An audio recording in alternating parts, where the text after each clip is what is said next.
sounds to me like treasonous. Treasonous is defined as a betrayal of trust as well as aiding and abetting the enemy. And so that was the word that came to my mind. Things are accelerating fast. Trump as a racist became Trump as a traitor, which has now become Trump as a non-person who must be erased from our collective memory.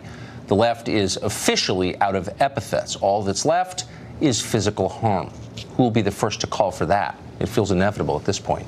Mark Steyn is an author and columnist, and he joins us tonight. So what do you make of annulling the Trump presidency, Mark?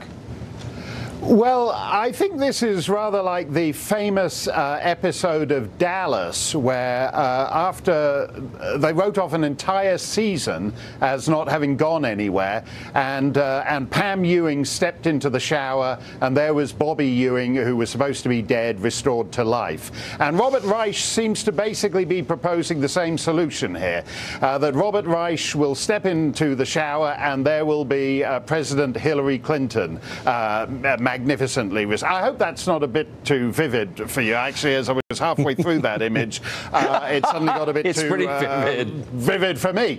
But that does actually reflect the level of denial here. If you recall, going back to November 2016, we heard all this stuff about, America is unique in having the peaceful transfer of power, which I don't quite accept. I mean, generally speaking, when they get a new prime minister in Denmark, they don't throw the old one off the parliament building or anything. There are other countries that have peaceful transfers of power. Yes, what's interesting here is that actually they can't accept that, and the denialism, which back a year and a half ago was just like with fake Newsweek covers showing the rightful president, is now extending to former cabinet secretaries actually arguing for the erasure of the historical record and sort of resetting things to year zero, and actually that is harmful to the so-called peaceful transfer of power, and in that sense, Reich should be ashamed of himself. So, but that's kind of the key. Here you have not just some pundit on MSCNN or whatever, but here you have a former cabinet secretary and a well-regarded one. I mean, I know him, and he is a legitimately smart guy. And then a former CIA director who's not a legitimately smart guy, but still a former CIA director. I mean, these are the pillars of the establishment. What is it, macro question, about Trump that drives the ruling class to say things like this, irrational things, crazy things? Well, I think there is a general presumption that it's not just that he won, but that he shouldn't have won.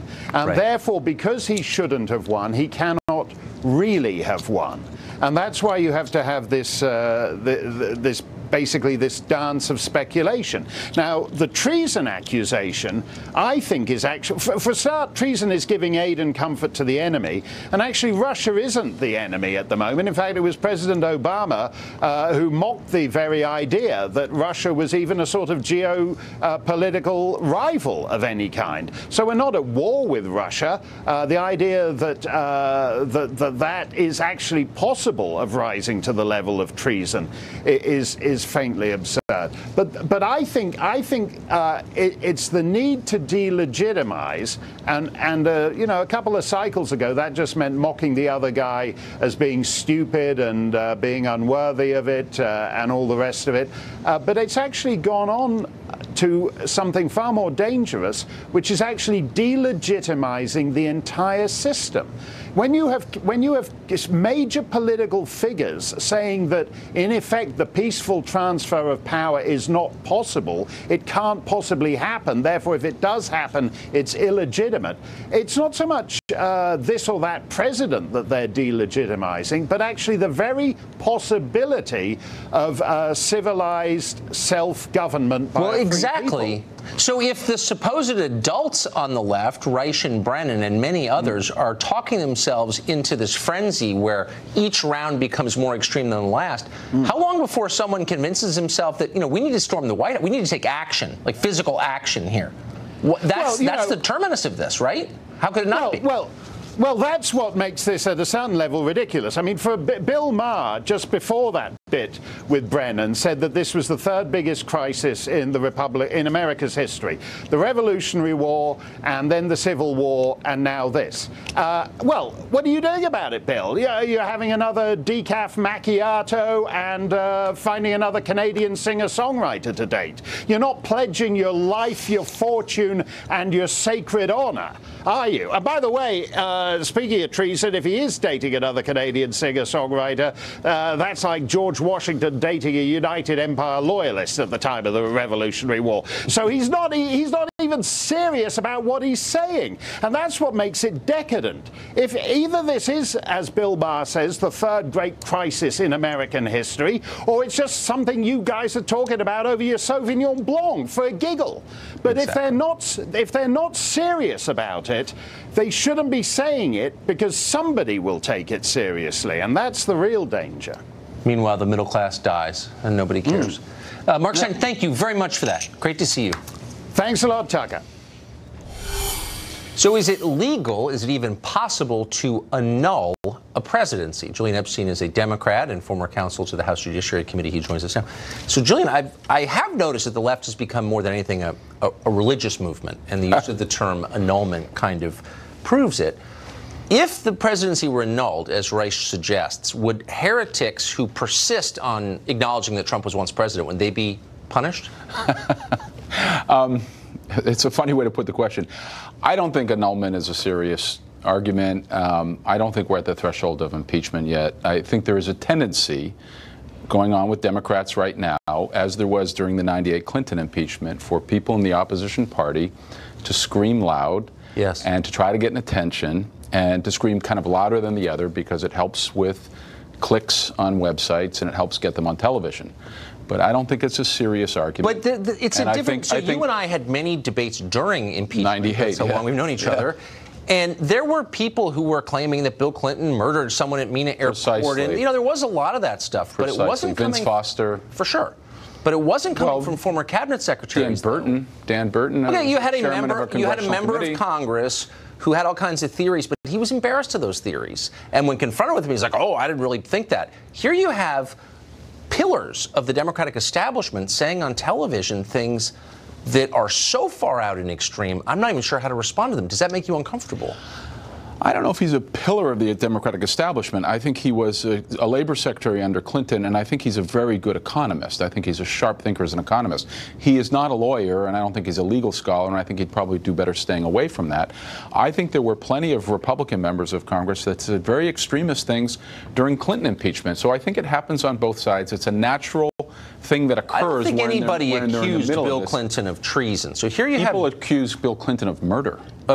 But not in public. I mean, they sort of whispered about it. But you didn't have, for example, a former head of the CIA. Does it bother you, actually, that John Brennan, who was complimented by Republicans, by the way, when he first got in, I'll concede that, but he was the head of the CIA, and now he's accusing a political opponent of a death penalty offense with no evidence. Does it bother you that he ran the most powerful intelligence agency in the world?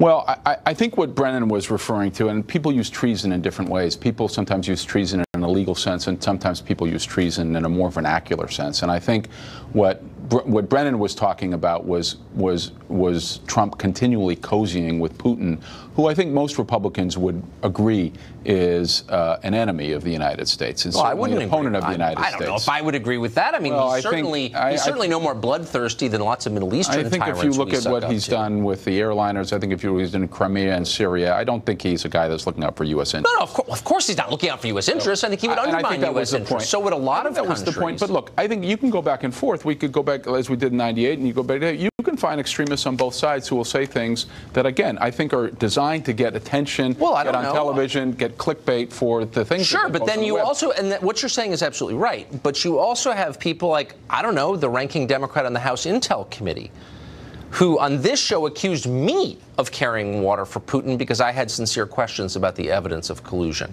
So you do have a kind of different level of extremism, I would argue, but it leads to this question, which is, if Trump is guilty of these crimes that virtually everyone on the left alleges, then why aren't we just saying out loud, there's an impeachment coming? Why are Democrats ashamed of that?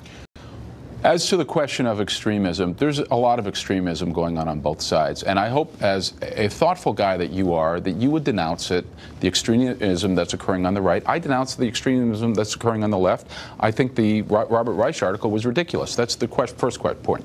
The second point is not everybody on the left is saying Trump is guilty of crimes. I don't think there's proof yet that Trump is guilty of crimes. I think the question on campaign finance, as we were discussing before we came on air, I don't think that reaches an impeachable offense, and I think it's questionable as whether it reaches a legal offense because of the ambiguity of campaign finance laws. We can talk about that more. No, of course I agree. I think completely. The question on collusion rests entirely on whether Trump had advanced knowledge of any illegal activity that was connected to Russian hacking. That has not been proven yet. So this Democrat is not alleging a crime as it involves Donald Trump. But you know as well as I that the pressure, and the polls bear this out, the pressure from Democratic voters to impeach if Democrats retake the House will be so overwhelming that what speaker could look at the people who just put him or her in that position and say, you know, we're not impeaching? Well, what I was going to say, one of the reasons that I think there's so much pressure around these investigations is how badly the Trump White House has handled the Russian investigation matter. It looks at every turn that they are trying to cover up crimes, whether it is the firing, the threatened firings, the promises of pardons, all of the flipping of the witness. The accountant has flipped on the president. His attorney has flipped on the president. Campaign manager. The poor way, and Giuliani is looking guilty the same as being guilty? No, it's not. Not in a legal. Okay. No, Tucker. Not in a legal world, but in a political way. You know as well as I do that the actions of this White House have looked guilty from the beginning. Has made them look guilty. It doesn't mean that they're guilty in a legal sense, but it has been handled horribly. Okay. Now, if the Democrats, where the Democrats ought to be, and what I would argue, and I've spoken to Democrats on the Hill, is they should not be coming to legal conclusions or conclusions about impeachment at this point. But can they resist what impeachment? They should be, can they, their voters if they're want it? Smart. Well, this is the problem with the polarized politics as we play to the extreme bases. And Republicans do this, I think, I would argue, more so than Democrats do. But we can disagree about that. I don't see that at all. We can disagree about that. But if Democrats were smart, they would tell the base that we're not going to kind of kowtow to the impulses that may make you feel better emotionally. We're going to do what you and I would probably agree ought to be done here. Listen to the point. If you can find one Democratic leader, look, I agree with you. Of course, Democratic leadership. If you can find one Democratic leader with the huevos to say something like that on television, I'll give you $20. Well, I think that's basically what the Democrats are saying in other words. And what the Democrats ought to be saying, Tucker, is we're almost at time. We're not going to make conclusions about impeachment. We're not going to make conclusions about prosecution. We want facts to come out. We want to protect the independent counsel and all the other investigations that are underway. We should protect the integrity of the investigation. Then they should tell the treason chorus to shut up. And allow the facts to come out. All right. And you ought to be there and I ought to be there. And we ought to say, let's make a decision. I've been saying that since day one. I'm just totally, it's been 2 years But are you for the Republican plan, the Senate bipartisan Republican plan that protects the for running the government counsel? And like rescuing the middle class from oblivion. Well, what about the Grassley bill that would protect the special counsel? Oh, I don't know. I don't think we should have any special counsels of any kind. It's unaccountable to the voters. But now that there's an investigation, do you think the integrity I just want it to go away and think about why. No, I'm serious. And think about why 70,000 people died of drug overdose last year. There's like real stuff going on. But you just said that you think the integrity of the investigation ought to be protected. Right. I think I asked. Look, it's just the whole thing is so stupid. I've run out of patience for it. But that's not why I asked you to come on tonight. Julian, thank you very much. Thanks for having me, Tucker. Multiple investigations into Russia's interference in our election still haven't proved that Moscow colluded with Trump. So how long can an investigation that has turned up no actual evidence continue? That's ahead.